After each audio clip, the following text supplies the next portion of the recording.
আজকে আবারও হাজির হয়ে গেছি আরও একটা নতুন রেসিপি নিয়ে। আমার আজকের রেসিপি ধোসা রেসিপি, আর তারই সাথে তৈরি করে দেখাবো একটা স্পেশাল বাদামের চাটনি।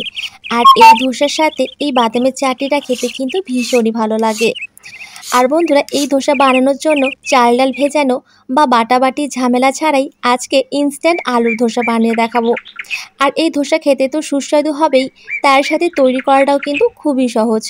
আর যখনই ধোসা খেতে ইচ্ছে করবে তখনই একটি আলু আর হাতে 10 মিনিট সময় থাকলে এই ধোসাগুলো খুব সহজেই তৈরি করে নিতে পারবে। নমস্কার বন্ধুরা, আমি সবিতা, ভিলফুড কিচেনে সবাইকে স্বাগত। আশা করি আজকের রেসিপিটি সকলের ভালো লাগবে।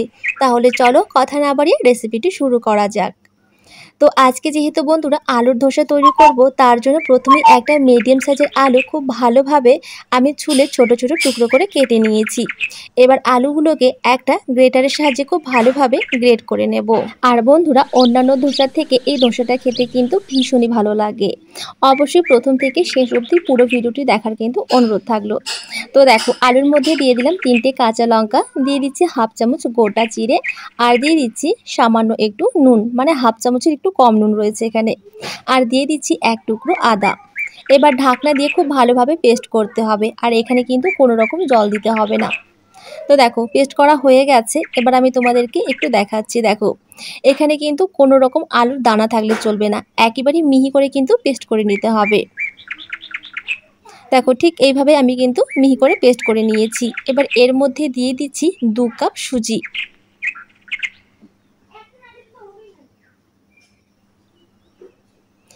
এবার যেই কাপের মাপ করে 2 কাপ সুজি দিলাম না বন্ধুরা, ঠিক সেই কাপের মাপ করে কিন্তু 1 কাপ জল দিয়ে দিলাম। এবার ঢাকনা দিয়ে আবারও খুব ভালোভাবে পেস্ট করে নিতে হবে। তো পেস্ট হয়ে গেছে। আর বন্ধুরা, এটা যেহেতু সুজি রয়েছে এখানে, সেহেতু একেবারেই কিন্তু খুব মিহিভাবে পেস্ট হবে না, একটু দানা দানা থাকবে। আর এই দানা দানা থাকার কারণেই কিন্তু বন্ধুরা এই ধোসাগুলো আরও বেশি মুচমুচে হবে। এবার এটাকে একটা মিক্সিং বোলের মধ্যে আমি ঢেলে নিচ্ছি।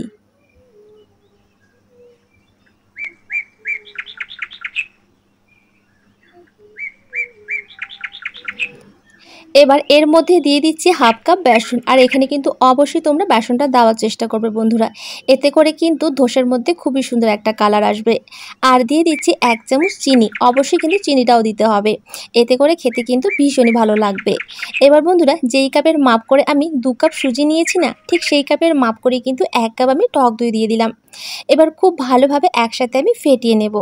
বন্ধুরা, অবশ্যই কিন্তু এই রেসিপিটি একবার ট্রাই করো, খেতে এতটা বন্ধুরা মজার হয় না যে সত্যি আমি নিজেই অবাক হয়ে গেছিলাম।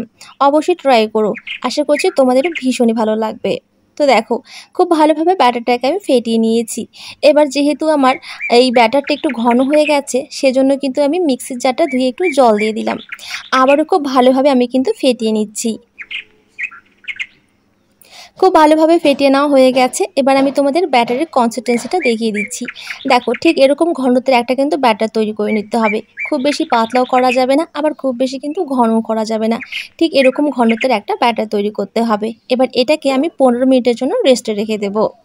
আর এই ফাঁকে আমি বাদামের চাটনিটা তৈরি করব। তার জন্য দেখো, এখানে আমি একটা ছোট বাটির হাফ বাটি বাদাম নিয়েছি। আর বন্ধুরা, এই বাদামগুলো কিন্তু আমাদের বাড়ির, মানে আমাদের জমিতে বা চাষ করা হয়েছে আর কি। তো তোমরা চাইলে কিন্তু নারকেলের চাটনিও তৈরি করে নিতে পারো এই ধোসার সাথে। এবার দিয়ে দিচ্ছি 1 চামচ ছোলার ডাল, আর দিচ্ছি 1 টুকরো আদা, দিয়ে দিচ্ছি 3টে কাঁচা লঙ্কা, তবে ঝালটা কিন্তু তোমরা তোমাদের স্বাদ মতন দিয়ে দেবে। দিয়ে দিচ্ছি 4-5টার মতো ধনেপাতা, আর দিয়ে দিচ্ছি 1 চামচ টক দই, দিয়ে দিচ্ছি 1 চিমটে লবণ, দিয়ে দিচ্ছি 1 চামচের একটু কম চিনি। এবার এখানে অর্ধেকটা লেবু রস আমি কিন্তু দিয়ে দিচ্ছি, আর দিয়ে দিচ্ছি 1 চামচের একটু কম জল। এবার ঢাকনা দিয়ে খুব ভালোভাবে পেস্ট করে নেব। তো খুব ভালোভাবে পেস্ট করা হয়ে গেছে। আর একটা কথা বন্ধুরা, এখানে বলতেই ভুলে গেছি, বাদামগুলো কিন্তু আগে আমি খুব ভালোভাবে ভেজে নিয়েছিলাম। আর দেখো, এখানে কিন্তু ঠিক এরকম কিন্তু ঘন করে এই চাটনিটা তৈরি করতে হবে, একেবারে কিন্তু পাতলা করলে চলবে না, তাহলে কিন্তু খেতে ভালো লাগবে না। এবার এই বাদামের চাটনিটাকে আরও চটপটা বানানোর জন্য একটা তড়কা তৈরি করে নেব। তার জন্য একটা হাতে কিছুটা তেল গরম করে নিয়েছি, দিয়ে দিলাম হাফ চামচ কালো সরিষা, হাফ চামচ বিউলির ডাল, 2টো কাঁচা লঙ্কা, আর কয়েকটা কারি পাতা। যখন একটু ভাজা ভাজা হয়ে যাবে, তখন এটাকে এর মধ্যে আমি ঢেলে দিচ্ছি।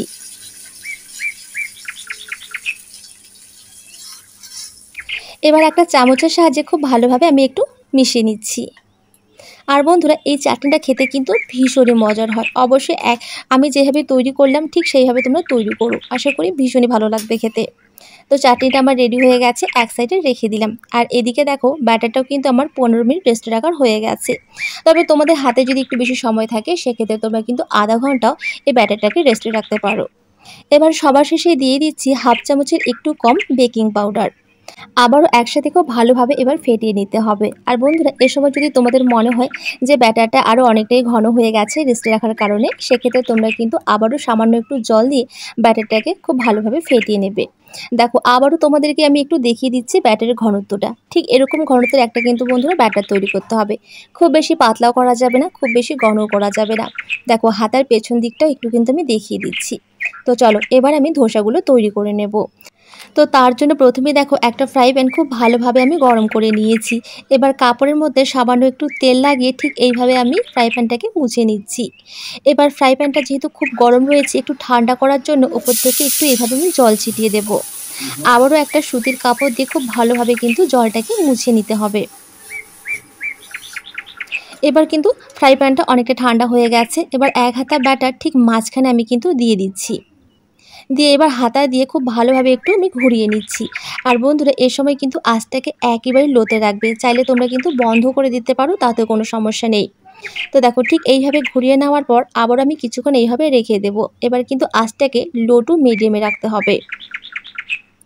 ঠিক এইভাবে কিছুক্ষণ রাখার পর যখন দেখবে উপর থেকে একটু ড্রাই হয়ে গেছে তখন ঠিক এইভাবে একটু আমি তেল দিয়ে দিচ্ছি। এতে করে কিন্তু আরও বেশি মুচমুচে হবে। আর তোমরা চাইলে কিন্তু তেলটা নাও দিতে পারো। দেখো ঠিক এইভাবে তেল ব্রাশ করার পর আবারও কিছুক্ষণ আমি রেখে দিয়েছি। যখন দেখবে যে এরকম একটা গোল্ডেন কালার এসেছে তখন কিন্তু এটাকে উল্টে দিতে হবে। আর বন্ধুরা এই ধোসাগুলো ভাজতে কিন্তু একদমই সময় লাগে না, কয়েক সেকেন্ডের মধ্যেই ভাজা হয়ে যায়।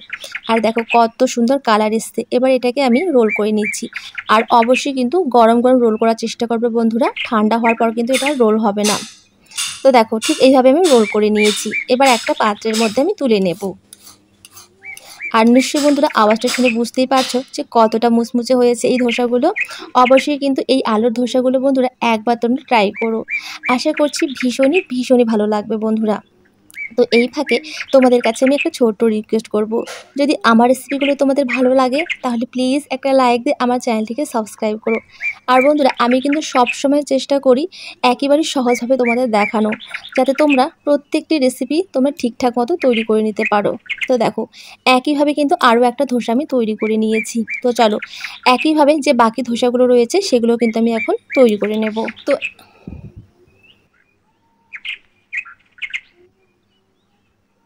তো একইভাবে সমস্ত ধোসাগুলোকে আমি তৈরি করে নিয়েছি। আর বন্ধুরা আওয়াজ শুনে তোমরা কিন্তু বুঝতেই পারবে যে এই ধোসাগুলো কতটা মুচমুচে হয়েছে।